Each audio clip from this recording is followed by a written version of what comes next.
All right, guys, welcome back. I have Wade with me again. So we're not going to be dealing with a long thing tonight. We're just going to get into it. First thing we're going to talk about is what Cedella had to say about the JFF and the response of the great leader. What's his name again? Ricketts. Michael Ricketts. All right. First of all, let's bring up what she had to say. Here we go. All right. This is Cedella comments with. It's going to take some time for us to change the mindset of the people that are running the Jamaica Football Federation. I don't know if it's going to happen in my lifetime or Khadijah's lifetime. I think it's going to get worse before it gets better, because sometimes people just need to be exposed. It might be hurtful, but nothing is going to change if people aren't exposed. Marley explained in the interview. And this is what? This week? Yeah, this week. All right. So President Ricketts now. We will call president. I don't know why the president always try to play clueless, but anyway, this is what JFF have to say. President Ricketts and the rest of the group are committed to doing the work necessary to craft a strategy that will give our senior women the necessary tools and opportunities to compete effectively. A political answer. That's basically him reading out his job description. That's the bare minimum, right? What are you saying, right? We want to hear actual goals. We want to hear actual objectives, how you plan to achieve those things. Exactly. Don't just come and just read the job description. You know what I mean? That's all he did. Exactly. So, to me, it just gave more credence to what Miss Marley had to say. And, you know, I am actually even disappointed in Cedella for not even attacking him with more fervor. Because I don't think. What are you saying there? No, finish what you said. No, because I think over the years with the JFFF, you know, people might give criticisms. People who are behind the scenes, who are privy to the problems, they'll give criticisms, but they don't shed the correct spotlight on the actual roadblocks problem that they're facing. So the people don't know, you know, what to attack when they're raising their voices. We want to know why she said that, right? What are the obstacles she's facing, so that we can shed even more light on it and get over those problems if we can. All right, here what my concern now is, Wade. This is not the first time. We saw it a couple of months ago with the Reggae Boyz, right? Right. I know if we go back to 2019, we had a case where the Reggae girls strike over World Cup, over money what it owed to them because of the World Cup. Now, they are going into a World Cup qualifier in November, into the qualifiers in November, right? And before them start that, them are going to go into negotiations. Now, you know your history with negotiations with the players and the salary business. You're not good at it, but you leave it until right before the qualifiers. Exactly. That is my problem. So now the players are going to enter that unsettled, no doubt. Right? How are we going to expect them to perform with that on their minds? You understand? And especially with the ladies, where their opportunities are not as strong as the men. So something like salary negotiations is even more crucial for the ladies. Let us face it. Yes. You know, so, you know, these are the little things that I wish Miss Marley would have highlighted some more. You know? And especially on a platform like BBC, where it could have been echoed even further. Yes. You know? Where she had a platform where bigger journalists could have picked up on it instead of us little small YouTubers. By the way, like, comment and subscribe. Exactly. You know? Yes. We shouldn't be the ones who be picking this up, you know? Yeah. BBC should be taking this and running with it, because she being a Marley adds a level of authenticity, you know, to the concerns. Yeah. You know, the other day with the men's team, it was really bad. But here why I said it's even worse, Wade. The timing. Right? The men start in September. The women start in November. It's even less time. We could be looking at a situation, because we know them track record when it comes to negotiations, where they might have to scrape together a women's team. Exactly. Just like what they had to do the other day to play against with the men's team. Exactly. Because now we're going to have an uncertain roster.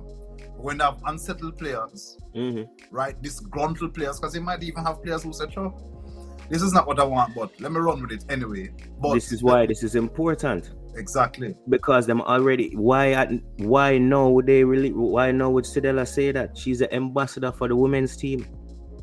You understand? Why would she be saying that now, knowing that the negotiations are going to begin shortly? Because it's that serious. It's that serious. You know?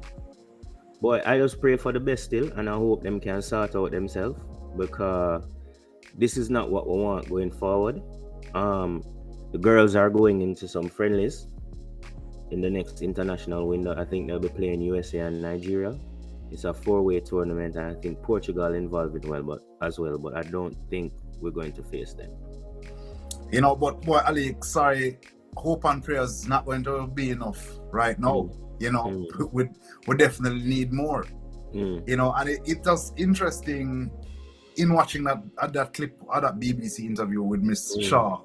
Brought up a comment about playing in the French league and the passion you see with the fans over there, and even how some of the male fans would tattoo name of the female players on them hand, and it hit home something to me where we are lacking in Jamaica, the fan passion.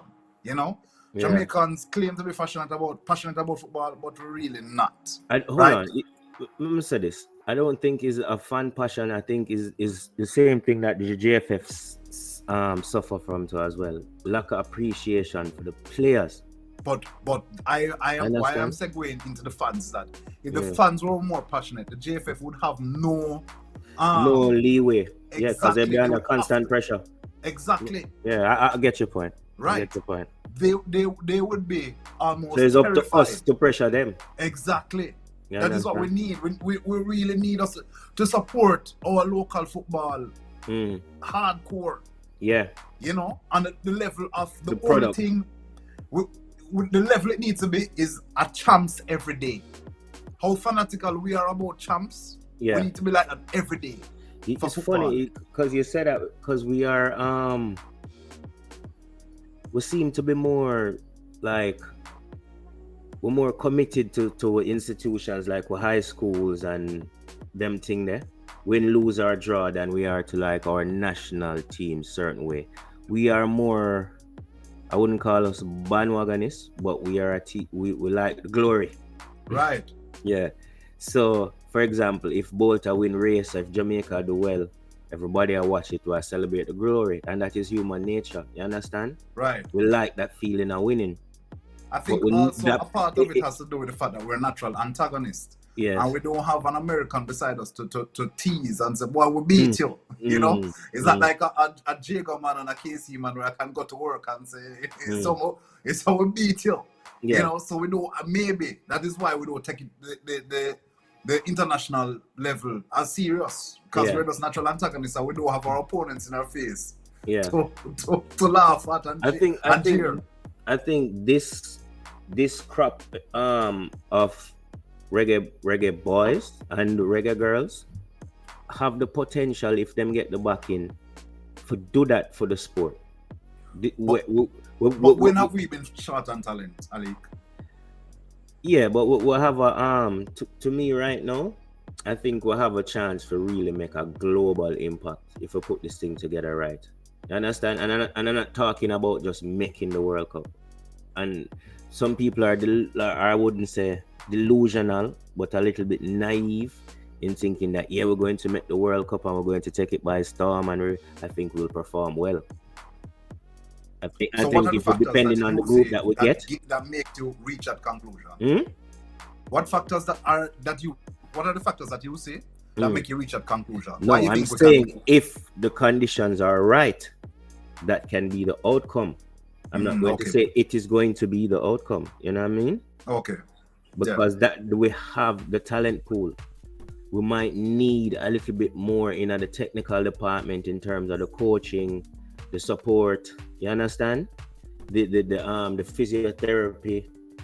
But that speaks right to the administration and right to the JFF. Logistics, all of that where you hear the players them are complaining about. Those little things make the difference, you know. If a man can go into a camp and know all he have to worry about is working on him game and get it match fit, believe me, if your whole squad is in that mindset, and with the bunch of players what them are put together, them can achieve something. You understand? And this thing is a thing where it needs a basis. It's like anything where you build it have to build upon a foundation.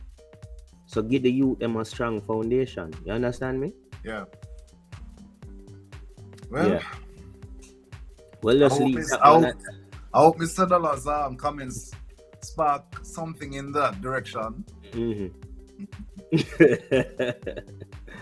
Oh boy. All right, wait. No championship playoffs. All right. I'm gonna give you some dates and some teams. Zine? Yes. All right. It's like this. Bournemouth plays Brentford on Monday the 17th of May. Same day, Barnsley plays Swansea. That's at the first round. And then on the 22nd, that's at the Saturday, they play the return fixtures. Okay. All right. Now, you know, it's a Pinnock at Brentford. Right. Low at Swansea. Yeah. My question is, I think, before I even go with my question, let me give you my thoughts, right? I think it couldn't have played better for each team. Okay. As to who they wanted to play. Right. You understand? Because Swansea struggled with Bournemouth this year, right? But them the better with Barnsley. Right. Brentford has no problem with Bournemouth. So I actually see, this is a prediction now. I see the final. If things go to plan, ball round, but if things go to plan, it could be a Brentford Swansea final. You understand? Likewise. I think that likewise too. Yeah, I don't have no prediction there, so because both times they played, they drawed. Well, ball round, you know. Yeah, I think the both games are 1-1 draws this season. So, with that being said, what do you think either player would offer to the Premier League if either one make it? So let's look at the players and their abilities. Let's start with Pinnock, the central defender. Well, I think when you reach Premier League level now, you know, I don't want to rain on anybody's parade, but I think both players in the Premier League would just be very good squad players, and it would also depend on the system that they're in and what the coach is expecting them to deliver. More so with Lowe than with Pinnock. I think Pinnock would have more leeway to fit in majority of structures because he's a solid defender in my view. You know, from watching him play, he does common sense defending very good. Yeah. You know, and I have a soft spot for that. No nonsense, right? Yeah. And you know, you have your practical teams, you know, your teams that like a Tony Pulis would love a Mr. Pinnock. You know, so I think he would definitely fit there. Lowe, on the other hand, no. I think it's going to be more difficult for him to fit in because forwards now it's more demanding of forwards. Forwards are expected sometimes to drop back and link up with the midfield, push forward. Sometimes you have to turn your back against goal. He's pushing up in age and pace is not what it used to be. So putting a ball over the top for him to chase it, I don't really see Lowe shining as much as I do see Pinnock in the Premier League. But you can never tell. He could fit in he could drop in a system that plays to his talents exceptionally well. You know? I can tell you this much. I'm going to have to fit in because him play every single game in the championship for Swansea. Yeah. So they're very dependent on him. So I think it's a sink or swim situation for him. If they advance to the thing there. For Pinnock, I think one of the biggest things with Pinnock that might help him and might thing there make him stand out a little bit is his ability with the ball to like distribute that ball. Right. Yeah, to zing a long pass and all of that and his calmness on the ball. Right. What I would be curious to see is how he would survive if that is taken away with the amount of high press that happens in the Premier League. Well, you said that, and that's very interesting because when you said that, that's true. I don't think he could definitely fit into a team that plays out from the back. I don't think he could manage that type of pressure. Why not? You know? Why not? I don't think he has the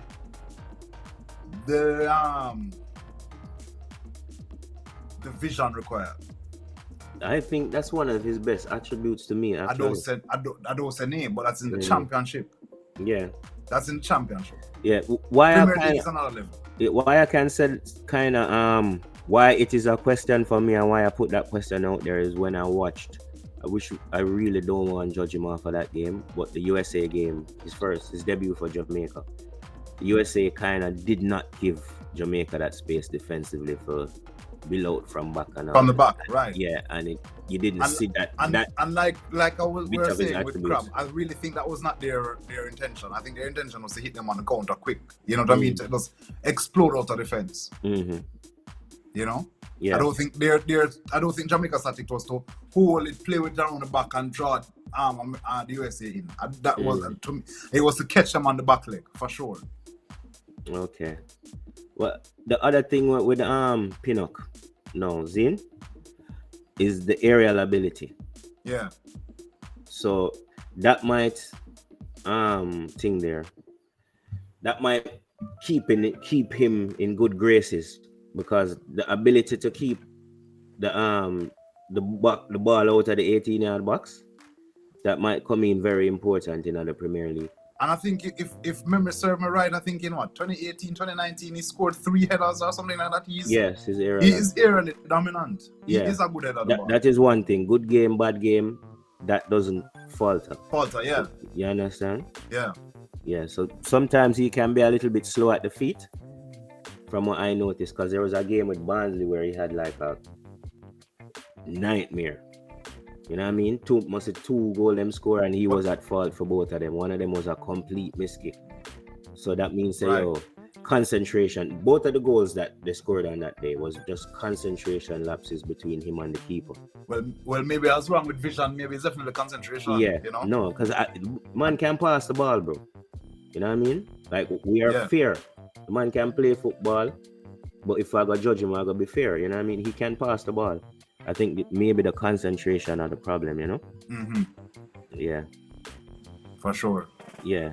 And as for Love, I really don't know in terms of how he will cope, but I know Swansea is going to need him. They're going to depend on him highly because that is just how they do things. You know what I mean? They must play 49 games and however much game they play, and they play every single one. So... Yeah. He played, and before that for Portsmouth, he played a lot of games. So that definitely shows that coaches identify something in him that they definitely trust and like. Yeah. For sure. I don't know what it is because to me he seems to be very one-footed. And in the Premier League, you can't afford to be so one-footed. Once you're so one-footed, you're gonna, you know, big shout out to Granit Xhaka for funding my drinking habit. Shout out to the one-footed baller. Yeah. The thing with Lowe, you know, that I think stands out for him is his movement. I would definitely say that. He's a very smart player when it comes to his movement. And I think his assists can speak to that alone because he's always in a dangerous position. So if he's not a position to score, he's definitely a position to receive and distribute. You know? So definitely. You're definitely right about that. Yeah, definitely. Man. Yeah, man. All right. We have like some friendlies coming up. They haven't been confirmed yet, but we're expecting confirmation this week. So we're looking at Serbia, Japan, and I think it's a 4-way tournament I saw on Twitter with Qatar, and they are. I don't think we'll play Qatar. I think we're definitely going to play Japan and Serbia. My thoughts on that is I think that's the right opposition at this time. A good test, but not overly strenuous. You know what I mean? Don't sleep on Japan. Don't sleep on No, Japan. that's what I said. It's a good test, but not. It shouldn't. If we do what we're supposed to do, it shouldn't be like we shouldn't go there and get slapped away. You know what I mean? Okay, let me Yeah. ask you a question. If Japan was in the Gold Cup, hmm wouldn't they be top 4 contenders? Yeah. But not Okay. necessarily winners. But that's what I'm saying. You want a good match. You know what I mean? But it's not. You're playing Japan. You're not playing England or France. You But, understand what I'm saying to you? but still, England or France is not America or Mexico. Maybe Mexico You're might missing, be. my, Maybe you're missing my Mexico. point. You know what I mean? You want good opposition. And No. that is probably the level of opposition you want going into the matches that you have to play. You want somebody who's going to test you as much as a Mexico or a USA. But I think you also need the time to develop and learn. You need the space and the time on the ball. But these are the matches you want, Wade, to do that, because these are friendlies. You don't want friendly against Guyana and Barbados. No disrespect. You know what I mean? No disrespect. When you're going to a World Cup qualifier, you understand? You want the man them for say, yo, if you're going to go into this thing and get some practice matches, you want to be tested. For sure. You know what I mean? Yeah. So I think it's, to me, is the right level of opposition. You don't want somebody who will blow you off of the field neither. Right. You know what I mean? And destroy your concern, confidence. and I think that's my concern, and I think Japan can do that. I really do. Any team can do that to you, if you go there with the foolishness. You know what I mean? But like I said, you need that challenge. You need somebody who's going to keep you on your toes. Yeah, for sure. You know what I mean? It's well, like Japan a boxer. Yeah, it's like a boxer. You can't spar with bare bums, bro. You're going to fight. You have to get some good sparring partner. Shout out to Jake Paul. Not on this YouTube channel. Yeah. So you say, what are your thoughts on that though? Because we're speaking of the need for practice games and gelling. Well, definitely, Japan is definitely going to show us where we are. That's my thoughts. Yeah. That's definitely going to show us, what we need to adjust, what we can accomplish. For sure. Maybe Serbia. I think Serbia would play more to our type of game, a more physical type of game. Not just it depends, and it also depends on the team selection. That is where a Pinnock would come in handy. To deal with like a Mitrovic or them kind of thing, because them gonna go try swinging them balls off of the flank for try exactly get for him up to in the jump air, up. Yeah. Right, So, but in terms, and it also, like I was saying before, it also depends on the team that actually goes to Japan. Yeah. Actually goes to that friendly setup, because we don't even know what we're gonna get. If it's going to be leaning more towards homegrown, I am not sure the technical implementation might be going to be so sharp. What are you going to say? You look like you have I don't think it's going to be lean toward homegrown. You don't think so? No, not going into the Gold Cup. It's going to have to be it's going to have to be the squad, or majority of it going to have to be that squad that is going to depends on salaries, and actually that's a point I want to no, the salary, but remember their salaries are settled. Remember Reggae Boyz. Rumor has it that Nathan Redmond hasn't even been contacted. How do we even know? No. Some of these players we're not talking about Redmond them. We're talking about the players that we have in the camp already. That have already gone. We're talking about the players that went to the USA. That played USA, and then the guys that have come back that have settled the salary negotiation. So yeah, talk about a fairly strong team. You have a Daniel Johnson that is being rested after him injury, a comeback. You have Bobby Reed that had a decent season, although him side get relegated. A comeback. I don't know if Ravella got get called for it. I actually don't see why he should be. You have the low, you have Blake in a goal or comeback, them man there. So, and then you have the low, the Andre Gray. You might have a Mikel Antonio, you never know. You understand? Or a Kemar Roof, them kind of people there. So you have a decent squad where you can put together. You know what I mean? Yeah. So let's see what they do. And plus the elder they from what his name Swindletown, Anthony Grant. Right. Yeah, him supposed to be he's eligible. It's just up to see if them pick him. Shout out to Mikel Antonio, he had a scotcher this week. Yeah, man. Came back from a 1 love to being 2 love and Yeah, both man. goals. Brace. Yeah, man. Yeah. Bruce.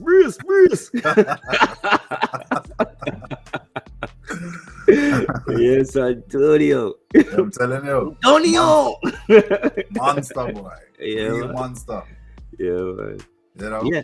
So, like, if they can get the right man, them on the field, bro, they can do something. And still sound a little bit like hopes and dreams. On. No, it's not hopes dreams. and dreams, because you don't have to win, These are practice matches. You don't have to win. You have to gel. Fair enough. That's the most important thing. The performance more important than the result. You hear And the coaches results. say that thing all the time, and fans get mad at it, but it's a factual thing. Yeah. And every match where you go, you play with the thoughts, say, yo, I go win this. When you have a gel team and a settled team, of course, that's the mentality. You know what I mean? But when you try to put something together, yeah, bro, you have to, you know what I mean? Yeah. Yeah. So remind us of the dates again. The dates for these matches, I don't remember. They haven't been announced. Right. Yeah, I see some dates around, but I'm not going to go off of those dates. We're going to wait for the press release and the confirmation. I know the girls' dates have been confirmed. Right. You know what I mean? Them will play USA and Nigeria, like we said earlier. Now that, when you talk about, I don't know if that was the best opposition going into thing there. For the women's girls, team? Eh? For the You mean women's too team. strong for the girls? Too strong? Yeah, man. Like, I don't doubt our girls, but, you know what I mean? And they need to play the best people, but baby steps, bro. Them just get back together, and that's the first thing them are going to take on Nigeria and USA. Right. Champions of Africa and the champions of the world. Yeah. You know what I mean? But games But I are think needed. I think the girls have a natural higher level of professionalism. You know, I think I don't know if it's because of being a woman, they might have an innate feeling to prove more. But generally, most of the women footballers that I have encountered carry a higher sense of professionalism than the average male. Them treat it like a work instead of them treat it like a job instead of a game. Exactly. So maybe, who knows, maybe that is the right level of competition that they need. Because the thing is, they've expanded the amount of teams in the Women's World Cup. Yeah. So it's very likely that they will qualify. Yeah. You know what I mean? And well, USA is qualifiers. USA has won it the most, though, right? What, the World Cup? Yeah, the Women's World Cup. Yeah, man, I talk about winning it. Man, I talk about qualification. You know what I mean? It's very likely that they will qualify and go there. No, but in the grand scheme of things, a US women's team is like playing against a Brazil or a France. Exactly. Yeah. Exactly. So that's what I say. It's going to be a tall order. We just have to be realistic about it. You know what I mean? We can't get mad and say, oh, them get whap or ray. We just have to support them. You know what I mean? Right. Which goes back to what I said. Both teams that they're playing are good teams. Excellent teams. Probably the best in the game. You know what I mean? The USA is, you know what I mean? And Nigeria, for sure. And Nigeria is definitely up there. Yeah. You know what I mean? Yeah. Yeah, man. All right, Wade. All right, man. It was a there's something flying around here. Hold on. Yeah, I think that's a signal to know that they're wrapping it up. Yeah. All right, bro. All right, guys. Thanks for joining us. Like and subscribe, and we'll see you next time.